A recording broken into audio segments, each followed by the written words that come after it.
Hi అండి, welcome to Krishnaveni's kitchen. ఈరోజు నేను ఇన్స్టెంట్ మైసూర్ బొండాలు చేశానండి. మైసూర్ బొండా గుల్లగా రావడానికి కొన్ని టిప్స్ కూడా చెప్పానండి. నా స్టైల్లో చట్నీ కూడా చేశానండి. ఈ వీడియోని లాస్ట్ వరకు మిస్ కాకుండా చూడండి. ఈ మైసూర్ బొండాలకు ఈ చట్నీ కాంబినేషన్ బాగుంటుందండి. ఒక మిక్సింగ్ బౌల్ తీసుకొని ఒక కప్పు నిండా పెరుగు వేసుకోవాలి. 1 టేబుల్ స్పూను తినే సోడా వేసుకోవాలి. 2 టేబుల్ స్పూన్ల ఆయిల్ వేసుకోవాలి. వేసుకొని మిక్సర్తో కలుపుకొని మూత పెట్టుకొని ఒక 5 నిమిషాలు రెస్ట్ ఇవ్వాలండి. రెస్ట్ ఇచ్చిన తర్వాత తీసి చూడాలండి. బబుల్స్ వస్తాయండి. బబుల్స్ వచ్చిన తర్వాత విస్కర్ తోటి కలుపుకోవాలండి. 2 బౌల్స్ నిండా మైదా వేసుకోవాలి. ఒక హాఫ్ బౌల్ నిండా బియ్యపిండి వేసుకోవాలి.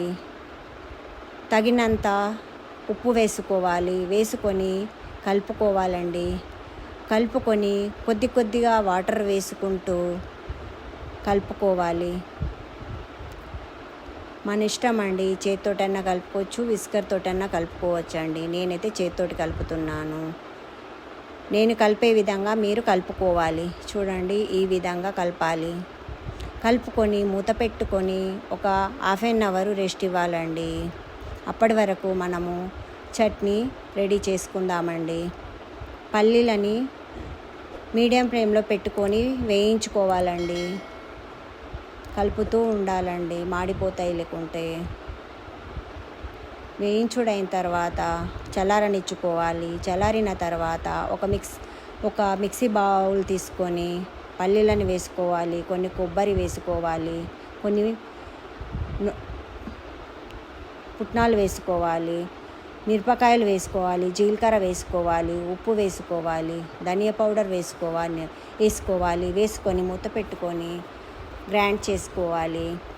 కొద్దిగా వాటర్ వేసుకుంటూ పట్టుకోవాలండి. పట్టుకొని మనం గ్రైండ్ చేసిన చట్నీని ఒక బౌల్లోనికి తీసేసుకోవాలి. చట్నీలోనికి పోపుని రెడీ చేసుకుందామండి. తగినంత ఆయిల్ వేసుకొని పోపు దినుసులు వేసుకొని కరివేపాకు, ఎండుమిరపకాయలు వేసుకొని కొద్దిగా ఇంగువ వేసుకొని పోపు రెడీ చేసుకొని చట్నీలోనికి వేసేసుకొని కలుపుకోవాలండి. కలిపేసుకొని మూత పెట్టుకొని పక్కకుంచుకోవాలండి. మనం బొండాలని రెడీ చేసుకుందామండి. చూడండి, మనము రెస్ట్ ఇచ్చిన బొండా పిండికి ఈ విధంగా ఎక్కువసేపు కలపాలండి. ఎంత ఎక్కువ కలిపితే అంత గుల్లగా వస్తాయండి బొండాలు. చూడండి, నేను ఈ విధంగానైతే కలుపుతున్నారో మీరు కూడా అదే విధంగా కలపాలి. ఆయిల్ వేడైన తర్వాత కొద్దిగా పిండి తీసుకొని ఒక్కొక్కటి ఆయిల్లో వేసుకోవాలి. చూడండి, ఇట్లా రౌండ్గా బొండాలు వస్తాయండి.